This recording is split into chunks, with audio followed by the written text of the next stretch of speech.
My name is Kareem. I am 36 years old, and on October 14th, 2020, I was supposed to be executed. I served as the security commander of a major mosque in Egypt for over a decade, but instead of facing death, I am here today because Jesus Christ did what seemed utterly impossible. And let me tell you how a single dream turned my life upside down and cost me everything I loved. I was born in Alexandria in 1987, into a family known for its religious devotion throughout the community. My grandfather had been a respected scholar of Islamic law, and my father continued that tradition by serving as a professor of Islamic studies at one of the city's most traditional schools. My mother came from a family of prosperous merchants who maintained connections with religious leaders across the country. For as long as I can remember, every moment of my life has been shaped by the Islamic faith. The 5 daily prayers were not just rituals, they were the backbone of my existence. Waking before sunrise for the first prayer, interrupting all activity when the call echoed through the loudspeakers, prostrating my face on the ground in total submission to Allah that defined who I was. I grew up memorizing the Quran with an ease that impressed even the most experienced teachers. By the age of 10, I could recite entire surahs without looking at the text. By 15, I had memorized more than 2/3 of the Holy Book. My father organized gatherings at our home where I recited for important visitors, and the gleam of pride in his eyes was all I needed to feel complete. I lived for those moments of approval, those confirmations that I was on the right path, pleasing Allah and honoring my family. My academic life naturally followed the religious path. I studied at renowned madrasas, immersed myself in the hadiths, and learned classical Arabic to understand the subtleties of the sacred text. By the age of 20, I was already considered a promising young man in the religious circles of Alexandria. Community leaders spoke of me as someone destined for great things in the service of Allah. When I turned 23, I received an offer that would change my trajectory. The Al-Morsia Belabas Grand Mosque, one of the most important in Alexandria, needed someone to oversee security and daily operations. It wasn't just a job. It was a position of immense trust and prestige. I would be responsible for protecting a sacred space, ensuring that thousands of worshippers could pray in peace, and maintaining order during Friday prayers when the mosque was packed. I accepted the position with a sense of purpose that touched upon the sacred. My first years in that role were the most rewarding of my life. I knew every corner of that mosque, every pillar, every prayer rug. I supervised a team of 12 men, all devout and committed. We organized security during Ramadan when thousands came for nightly prayers. We coordinated the Eid festivities, ensuring the celebrations went smoothly. My reputation grew. People greeted me respectfully in the streets. Shopkeepers offered me tea as I passed by.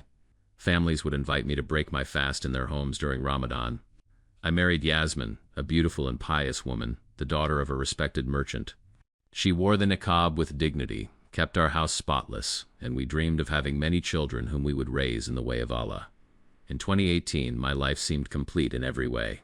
I had a respected position, a wonderful wife, the approval of my family and the entire community. I prayed beyond what was required, fasted on extra days beyond Ramadan, and gave more alms than the obligatory zakat. I was walking the right path, or so I thought. We were planning our pilgrimage to Mecca for the following year. Yasmin and I spent hours imagining what it would be like to stand before the Kaaba, circumambulate it 7 times, and drink from the Zamzam water. It would be the crowning achievement of our life of devotion. How could I have imagined that in a few months all of this would turn to ashes? How could I have known that my absolute certainty was about to be shaken in a way that would leave me devastated? March 2019 brought an event that on the surface seemed insignificant, but which would plant a seed of unease in my heart.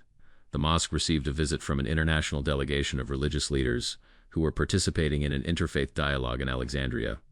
As head of security, my responsibility was to ensure that everything ran smoothly. Among the visitors was a man who immediately caught my attention. His name was David, an evangelical pastor from the United States who was part of the Christian delegation.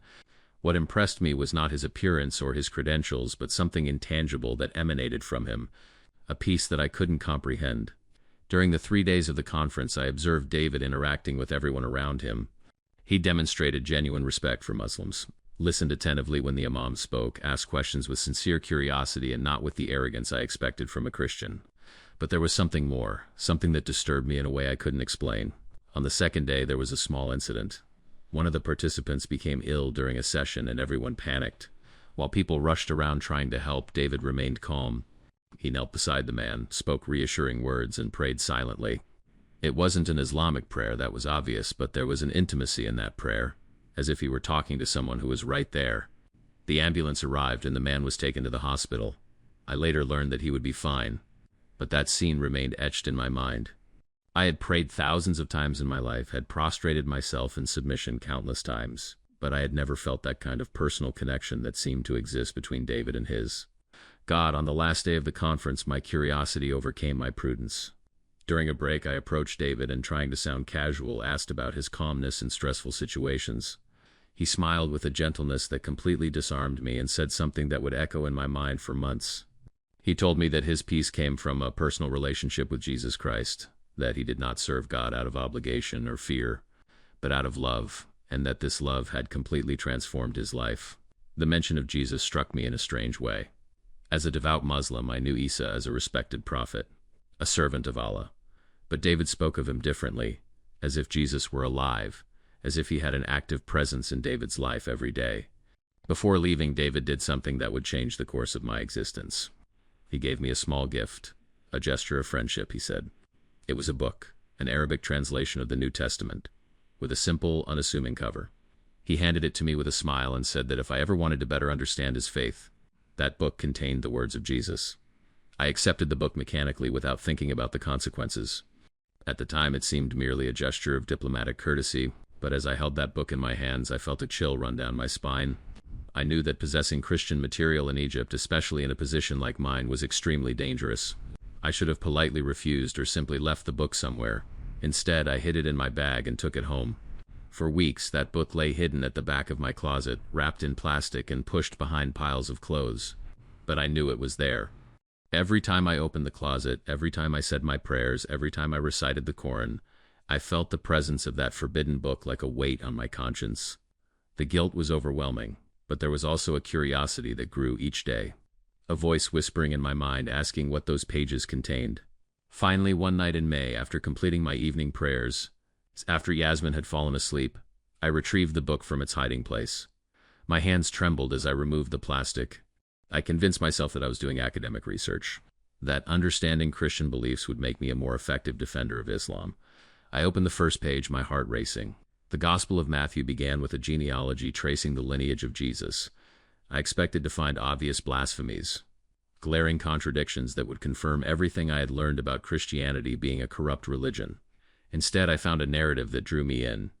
The language was respectful, the tone reverent, and the stories, though different from what I knew of Islamic teachings, carried a strange power. When I came to the Sermon on the Mount, something extraordinary happened.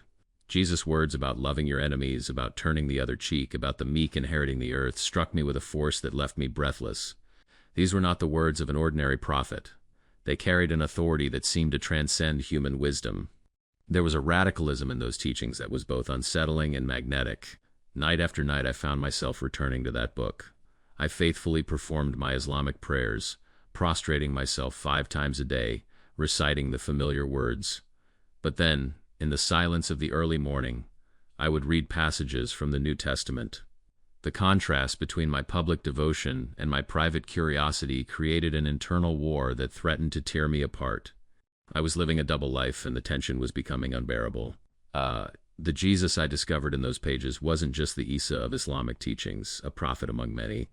This was someone who claimed to be the Son of God, who promised eternal life, who spoke with absolute authority about forgiveness and salvation.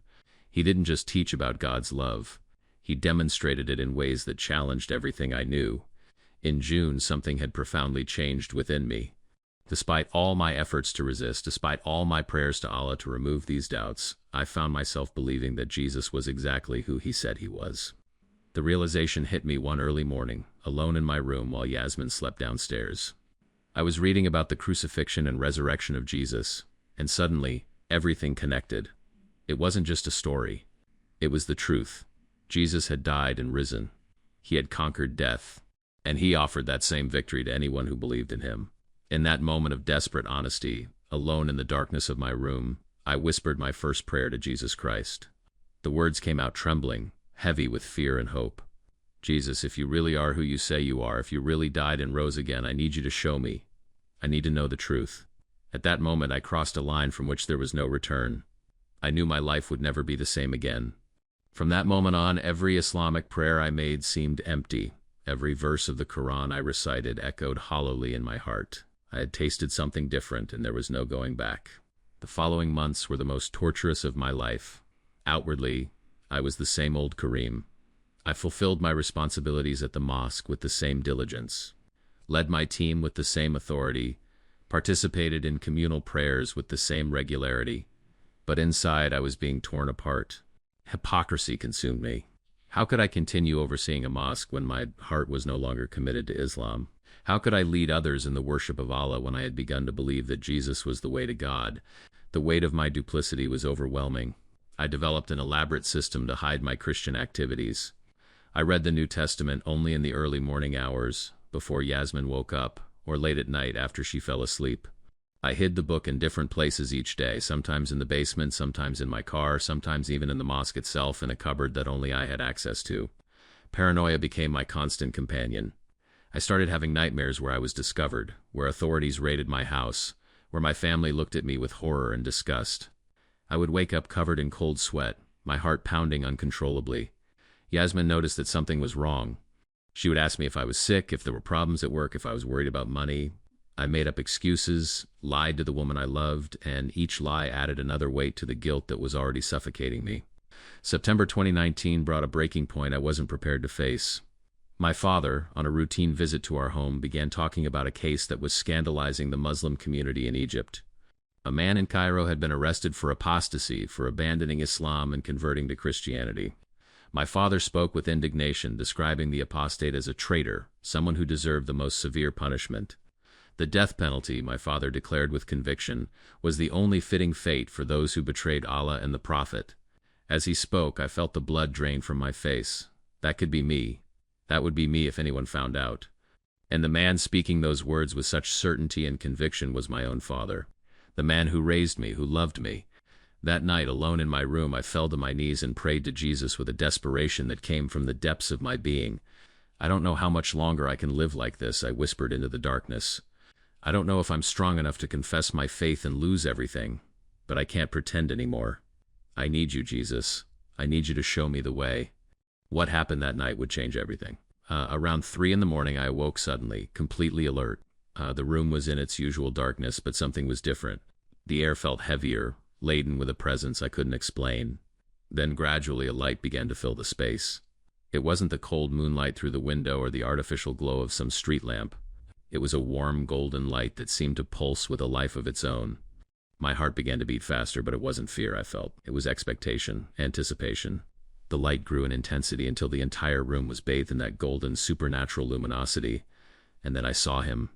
In the corner of the room, a figure began to materialize within the light. He was tall, wearing white clothes that seemed made of light itself. His face was gentle, but carried an authority that made my soul tremble. His eyes, when they met mine, were filled with a love so deep, so pure, that tears began to stream down my face uncontrollably. His hands were visible, and even through the glare of the light, I could clearly see the scars where nails had pierced his palms. His bare feet also bore the marks of the crucifixion. There was no doubt in my mind about who that figure was. Jesus Christ, the Son of God, was standing in my room. He spoke in Arabic, his voice carrying a mixture of strength and tenderness that penetrated to the deepest parts of my soul. Kareem, he said, and hearing my name pronounced with such love almost made me faint. Do not be afraid. I am with you. I fell prostrate on the floor, tears flowing freely, my whole body trembling. Jesus' presence was more real, more tangible than anything I had ever experienced in my entire life of Islamic devotion. I felt his love enveloping me like waves, drowning every fear, every doubt, every moment of despair I had endured. My Lord, I managed to whisper through my tears, I am so afraid. I don't know if I have the courage to confess my faith in you publicly. I don't know if I can face the consequences. Jesus approached, and I felt the warmth radiating from his presence. Kareem, he said, his voice full of compassion, I know every moment of fear you have faced. I saw every tear you shed in secret. I was with you in every moment of doubt. Your journey was not in vain. He reached out his hand, and when he touched my shoulder, a peace flooded my entire being. It was not just the absence of fear, but the presence of a perfect peace that transcended any human understanding. For the first time in months, my mind was completely still. All the conflicting voices, all the worries, all the fears, simply fell silent in the presence of that supernatural peace. "Trust me completely," Jesus continued. "Difficult days will come, but I will be with you every step of the way. You will not walk alone. And your story, Kareem, your story will touch thousands of lives. Your faith will encourage others who are struggling in the shadows, just as you have struggled." The vision lasted what seemed like hours, though I later discovered it had only been a few minutes. Jesus showed me glimpses of the future, images that seemed impossible for my current situation. I saw myself free, sharing my story with people around the world. I saw letters from persecuted believers thanking me for my testimony, giving them courage. I saw a ministry rising from the ashes of my old life. "Remember," Jesus said as the vision began to fade, "nothing is impossible for God. Tell the world what you have seen and heard. Let them know that I am still performing miracles for those who believe in me." As the presence began to withdraw, the golden light gradually diminished, but the peace he had instilled in me remained. The fear that had consumed me for months had completely vanished, replaced by unwavering trust in God's perfect plan. My physical circumstances hadn't changed. I was still a man living a lie, still facing terrible consequences if discovered. But everything within me had been transformed. I didn't know how, but I knew with absolute certainty that Jesus would take care of everything. That morning, Yasmin immediately noticed something was different. "There's something different about you," she said, studying my face curiously. "You seem, lighter somehow." I smiled, unable to hide the peace overflowing from my heart. "I'm fine," I replied simply. "Better than I'd been in a long time." What I didn't know was that my public confession was only weeks away, and that it would come in a way I could never have predicted. October 2019 arrived with the cooler weather of autumn. Leaves began to fall from the trees around the mosque, creating golden carpets on the sidewalks. I continued to fulfill my responsibilities, but something had fundamentally changed within me. The peace that Jesus had placed in my heart after that vision hadn't disappeared. If anything, it grew stronger each day. On October 8th, a seemingly minor incident would trigger a sequence of events that would change everything. One of my security assistants, a young man named Mahmoud, was organizing the supply closet when he found something that shouldn't be there. It was my New Testament in Arabic, which I had hidden behind piles of cleaning towels in an attempt to keep it out of the house, away from Yasmin and the curious eyes of visitors. Mahmoud brought me the book immediately, his expression a mixture of confusion and concern. "Brother Kareem," he said softly, "I found this in the cupboard." "Why is there a Christian book here?" I couldn't formulate a convincing lie. The words simply wouldn't come. Instead, I looked at the book in his hands, then at his face, and felt something inside me break. All the tension of months living a lie, all the energy spent hiding my true faith, it all crumbled in that moment. "It's mine," I said simply, my voice surprisingly calm. "I'm reading it because I'm questioning my faith in Islam." Mahmoud's face paled. The words I had spoken were so shocking, so impossible to process, that he simply stood there, mouth agape, unable to respond. "Kareem," he finally whispered, "what are you saying? You can't be considering." His voice trailed off, as if the words were too heavy to pronounce. I felt a strange calm envelop me. The peace that Jesus had given me was not abandoning me, even as I faced the moment I feared most. "Mahmoud," I said calmly, "I've been reading about Jesus Christ, and I believe that he is the Son of God, that he died for my sins and rose again. I can no longer pretend that I am still a devout Muslim when my heart belongs to Jesus." The silence that followed was deafening. Mahmoud looked at me as if I had just confessed to the most heinous crime imaginable. His face went through a series of emotions: shock, disbelief, horror, and finally, anger. You are an apostate," he said, his voice trembling. "You betrayed Allah. You betrayed the Prophet." "You betrayed us all. I have to report this." "I understand," I replied calmly. "Do what you need to do." Mahmoud rushed out of my office, still holding the New Testament. I knew what was coming next. I knew I had crossed the Rubicon and there was no turning back. But instead of terror, I felt a strange peace. Jesus had prepared me for this moment. In less than 2 hours, my office was full of authorities. The mosque's head imam, 3 community leaders, and 2 religious police officers. They all looked at me with expressions ranging from disbelief to disgust. The imam spoke first, his voice heavy with disappointment. "Kareem," he said, refusing to look directly at me, "we have been informed of extremely serious accusations against you. We have been told that you possess Christian material and that you have made statements indicating apostasy from Islam. Is this true?" There was no reason to lie now. "Yes," I replied, my voice firm. "It's true. I believe in Jesus Christ. I believe he is the Son of God who died on the cross for my sins and rose again. I am no longer a Muslim." The shock on their faces was palpable. One of the community leaders, a man who had known me since childhood, let out a sound of anguish. "How could you? How could you say these things?" he cried. "You were raised in the right way. Your father is a respected teacher. You served in this mosque for years. How could you betray everything like this?" "I don't see it as betrayal," I replied calmly. "I see it as finding the truth. Jesus showed me a love I had never known before, a personal relationship with God that goes beyond rituals and rules." Before I could continue, one of the religious police officers interrupted. "Silence," he ordered. "You will be arrested for apostasy. According to Islamic law, the penalty for renouncing Islam is death. You have the right to recant, to return to Islam. If you refuse, you will be tried and executed." The handcuffs were placed on my wrists moments later. As I was led out of my office through the corridors of the mosque where I had worked for so many years, I saw the faces of my colleagues and the faithful. Some looked shocked, others angry, some with something that seemed like sadness, but none showed support or compassion.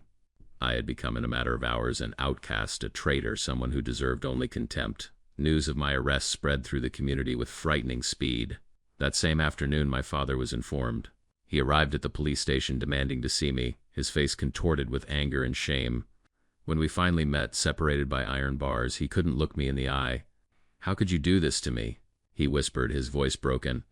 "How could you destroy everything I built, the entire reputation of our family?" "Father," I began, but he interrupted me with a raised hand. "You are no longer my son," he declared, his voice hardening. "From this moment on, you are dead to me. Never speak to me again, never use our family name again. You've brought shame upon us that can never be erased." He turned and left without looking back. That was the last time I saw my father. My mother, when she found out, suffered a nervous breakdown and was hospitalized. My siblings launched a legal petition to change their surnames, wanting to remove any connection to me. Yasmin came to see me only once. She was accompanied by her father and was crying uncontrollably. "How could you do this to me?" she sobbed. "I loved you. We planned a life together. How could you throw it all away for this blasphemy?" I tried to explain, tried to make her understand the love Jesus had shown me, the peace I had found, but she just shook her head, tears streaming down her face. "I'm filing for divorce," she finally said. "I can't be married to an apostate. I can't bear this shame." She turned and left, and with her went all the dreams we had shared, all the plans we had made. In a single day, I lost my career, my family, my marriage, my social standing, everything. I was completely alone, facing the death penalty with no one by my side. The newspapers picked up the story and turned it into a headline. "The Apostate Guardian," they called me. "Mosque security leader betrays Islam." Articles portrayed me as an example of how Western influences could corrupt even the most trusted servants of Allah. Religious commentators used my case to call for greater vigilance against Christian infiltration. Protesters gathered outside the prison demanding my swift execution.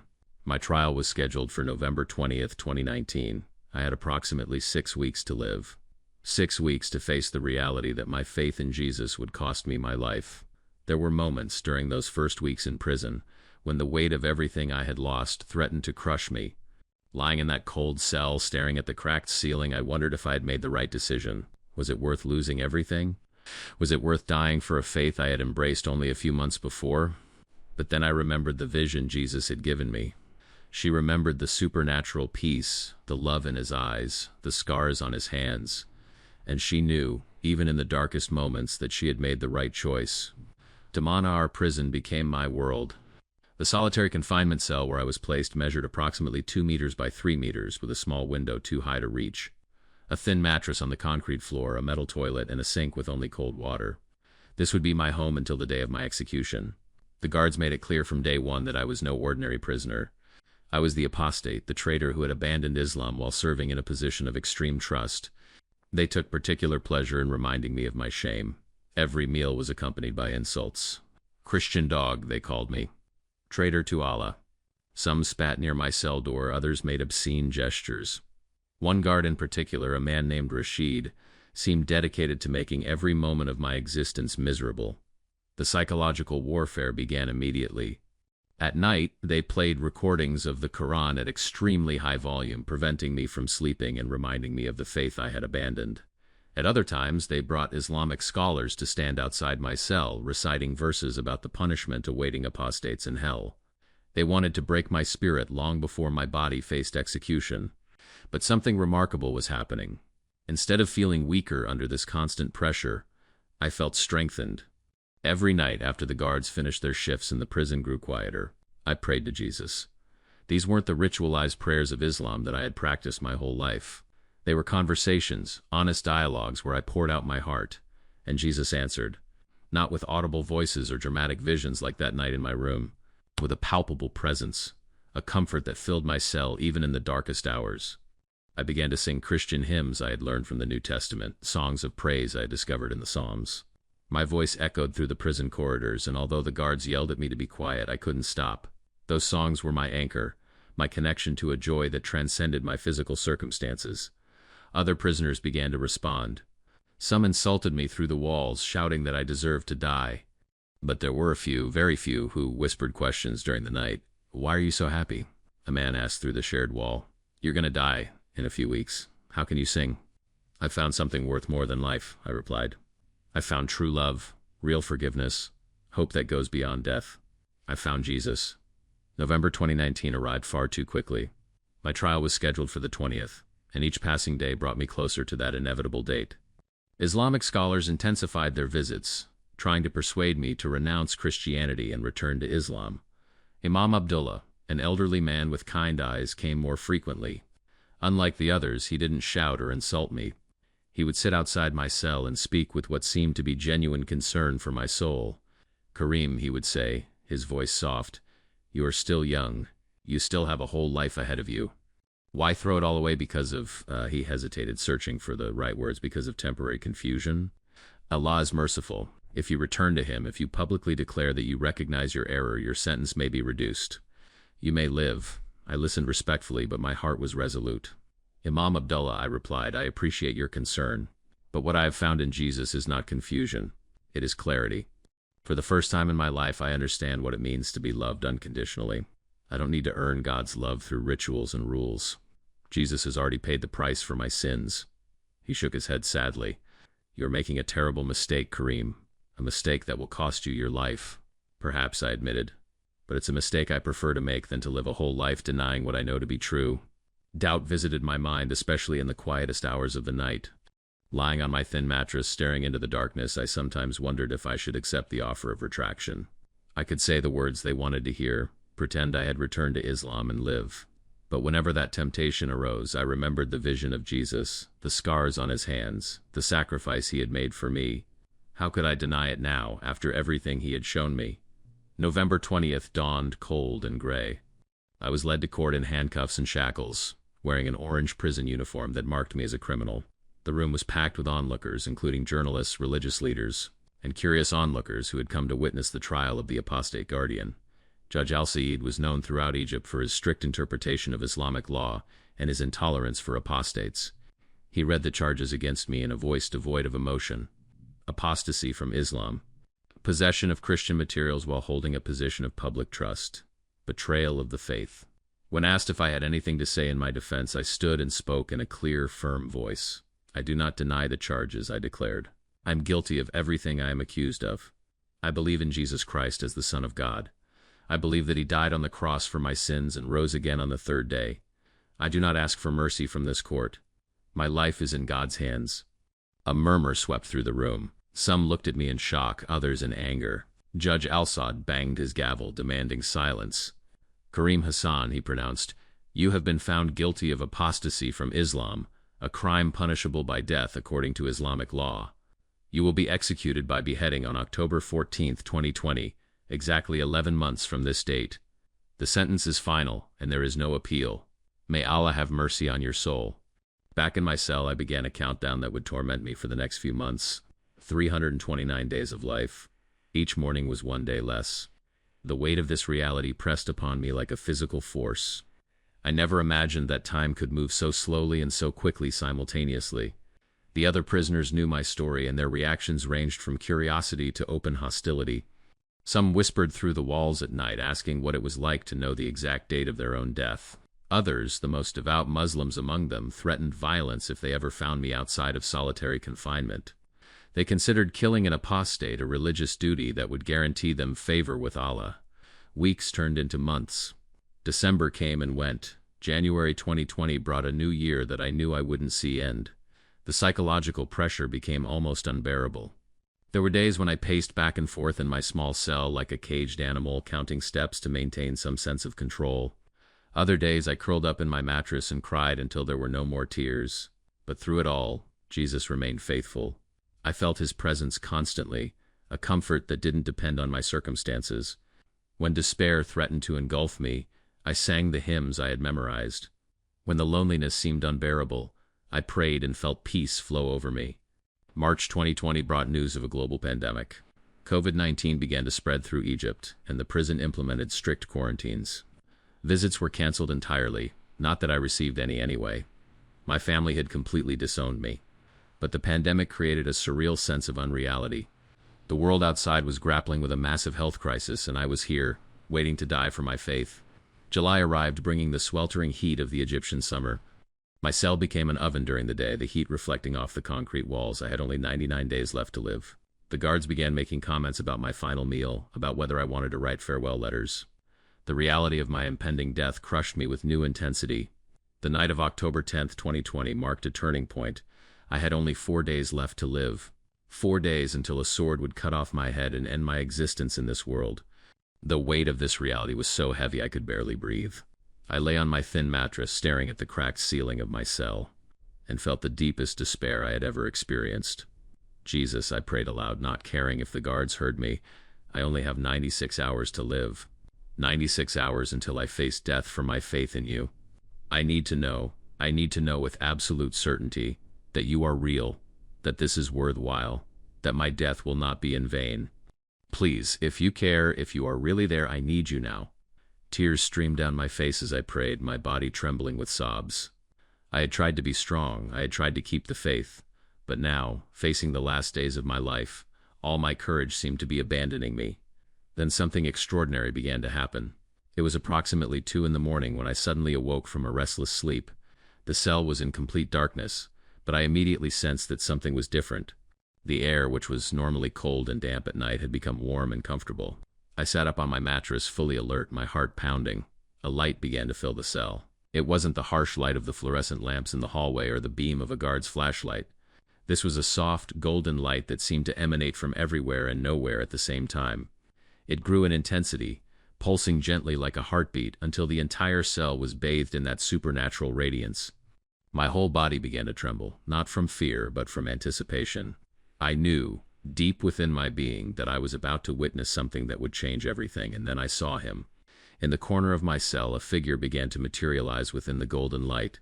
He was tall, wearing shimmering white robes that seemed woven from the light itself. His hair was dark and long, his beard well-groomed, his skin the warm olive tone of a Middle Eastern man. But it was his eyes that completely captivated me. Eyes filled with infinite love, infinite compassion, infinite understanding. There was no judgment in those eyes, no disappointment, only pure, unconditional love. His hands were visible, and even through the glare of the light I could clearly see the scars where the nails had pierced his palms. His bare feet, visible beneath the flowing robes, also bore the marks of the crucifixion. I knew immediately who he was. Jesus Christ, the Son of God, stood in my prison cell just 4 days before my execution. He spoke in Arabic, his voice carrying an authority and tenderness that penetrated to the deepest parts of my soul. "Kareem," he said, and hearing my name pronounced with such love almost destroyed me. "Do not be afraid. I am with you, and always have been." I fell to my knees on the cold concrete floor, tears streaming down my face.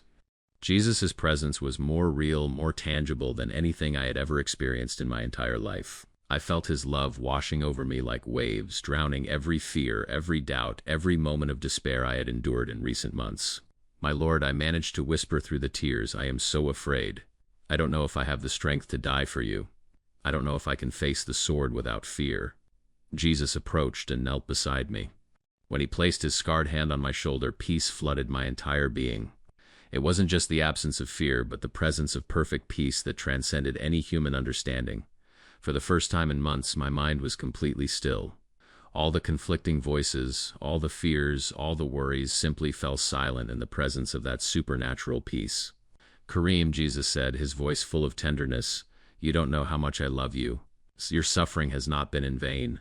I heard every prayer you whispered in this cell. I saw every tear you shed. I was with you through every moment of darkness, even when you couldn't feel me." He paused for a moment. When he spoke again, there was an intensity in his voice that made my heart leap. I have a plan for your life that you cannot yet see, Jesus continued. Trust me completely. Your story is not ending. It is only beginning. I will make a way where there seems to be no way at all. Tears still streamed down my face, but now they were tears of joy mixed with wonder. How, Lord? I asked. How can there be a way when there are only 4 days left until my execution? The sentence is final. There are no appeals. There is no hope according to human law. Jesus smiled, and that smile carried a mixture of compassion and something else, something that seemed like hope mixed with certainty. With men, this is impossible, he said. But with God, all things are possible. You only need to trust. What happened next was an experience that defies description with human words. Jesus began to show me visions of the future, images that seemed impossible given my current situation. I saw myself free, walking on sunny streets in a foreign country. I saw crowds of people listening as I shared my story. I saw letters and emails from persecuted Christians around the world saying that my testimony had given them courage to persevere amidst persecution. I saw a ministry being born, a work dedicated to helping others who were fleeing religious persecution. I saw faces of people I didn't yet know, people who would be transformed by hearing about the miracle God was about to perform in my life. I also saw difficult times ahead. I saw the pain of never being able to return to Egypt, of never seeing my family again. I saw threats and dangers that were yet to come. But through it all, I saw the constant presence of Jesus, walking with me through every challenge, sustaining me through every difficulty. Your family, Jesus gently told me. I love you deeply, Kareem. Even now, when they have rejected you, I have not abandoned you. The seeds you planted in their hearts through your testimony will grow in time. Some of them will come to me eventually. You will not see it in this life, but trust that I am working in their hearts. The vision continued, showing me specific details of what was to come. I saw the face of the man who would be instrumental in my liberation, though I didn't yet know him. I saw the country that would become my new home. I even saw the woman who would one day be my wife, a faithful Christian who would understand the price I paid for my faith.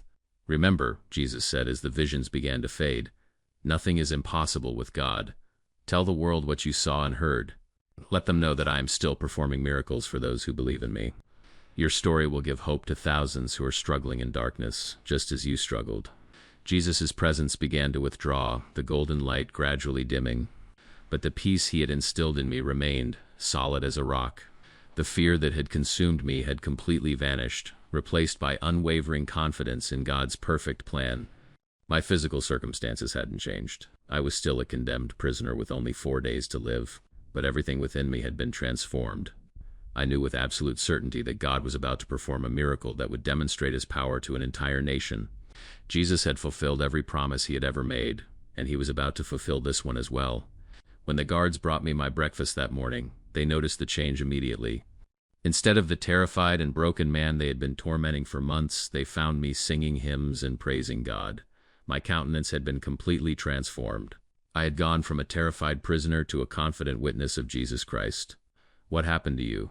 Guard Rashid demanded, looking at me suspiciously. Why are you so happy? You only have 4 days to live.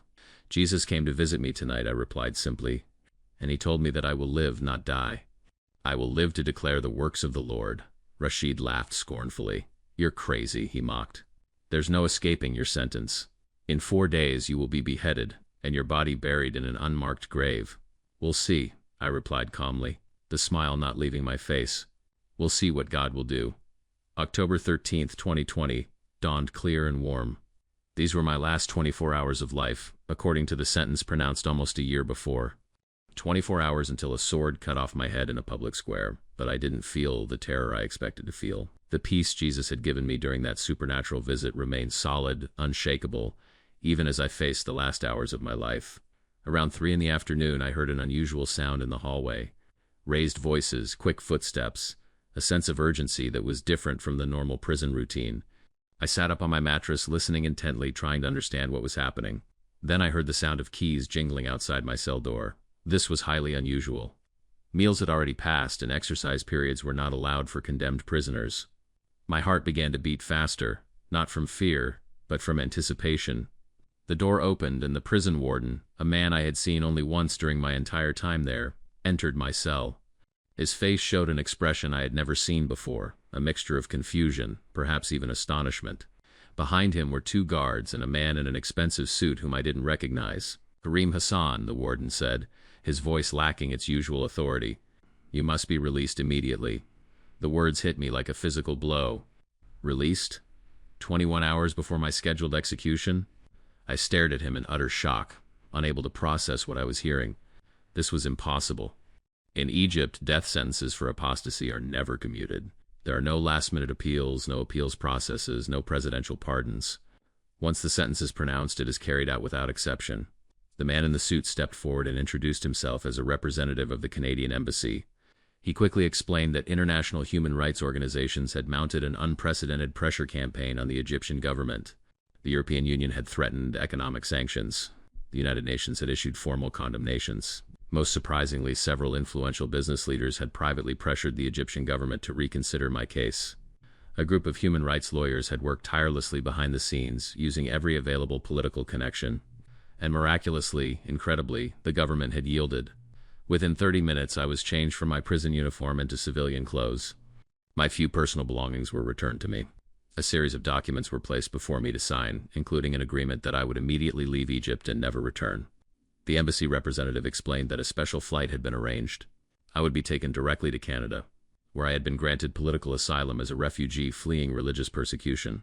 Everything had been coordinated at the highest levels of government. I was going from death row to freedom in a matter of hours. As I walked out of Damanar prison, through the same gates I had expected to leave only as a corpse, I could barely comprehend what was happening. The afternoon sun was warm on my face for the first time in a year. The air smelled sweet and fresh compared to the stale atmosphere of my cell. Every sensation seemed intensified, as if I were experiencing the world with completely new senses. Jesus had fulfilled his promise exactly as he had given it. He had made a way where there seemed to be none. The flight to Canada was the longest of my life. I sat in that airplane seat 10,000 meters above the earth, marveling at the miracle that had just happened. Less than 24 hours before, I was a condemned prisoner with no hope of survival. Now I was a free man, traveling to a new country where I could worship Jesus Christ openly, without fear of death. When we landed at Pearson International Airport in Toronto, I was greeted by Pastor David Chun and his wife Maria, who had volunteered through a Christian refugee assistance program to sponsor my resettlement. They welcomed me with tears in their eyes and genuine love in their hearts. For the first time in over a year, I was surrounded by people who celebrated my faith instead of condemning it. Starting over in Canada was both exciting and terrifying. I arrived with nothing but the clothes on my back and a heart full of gratitude to God. Pastor Chun's church community rallied around me, providing temporary housing, helping me learn English and French, and connecting me with job opportunities. Each day brought new challenges, but also new evidence of God's provision and care. Within 6 months, I was sharing my testimony in churches throughout Ontario. Word spread about the Egyptian security guard who had been miraculously saved from execution, and invitations began pouring in from all over the country. God had truly prepared a ministry for me that reached far beyond anything I could have imagined during my darkest days in prison. 3 years later, I met Sarah, a beautiful Canadian Christian who had been praying for persecuted Christians around the world. She had actually prayed specifically for my situation before we met, having heard about my case through missionary networks. Our courtship was a testament to God's perfect timing and his ability to restore what the enemy tried to destroy. Today, I lead a ministry called Impossible Rescue, which provides assistance to Christians fleeing persecution in the Middle East and North Africa. We have helped over 400 believers find safety and new lives in countries where they can worship freely. Each person we assist is a reminder of God's faithfulness and his heart for the persecuted church. The challenges continue. I can never return to Egypt, which means I will never see my family again unless they choose to visit me, which seems unlikely. Extremist groups have issued death threats against me because of my public testimony. Some days, the loneliness and isolation of being cut off from my cultural roots feel overwhelming. But every morning when I wake up as a free man, I remember that I shouldn't be alive. Every breath I take is a gift that Jesus bought for me through his miraculous intervention. Every opportunity I have to share my testimony is a chance to honor the one who saved me from certain death. I'm asking you now, as someone who has experienced the impossible firsthand, is there something God is calling you to do that seems impossible? Are you facing a situation that seems hopeless? I am living proof that our God is an expert in impossible situations. If Jesus can save an Egyptian mosque guard condemned 21 hours before his execution, he can save anyone. If he can transform a death sentence into a testimony that reaches the whole world, he can transform your impossible situation into your opportunity for a miracle. Don't wait for a prison cell to surrender everything to Him. Your impossible situation is God's opportunity to show His power and love to a world that is watching. To Jesus Christ, who transforms death sentences into testimonies and makes paths where there seems to be none, be all glory forever. Amen.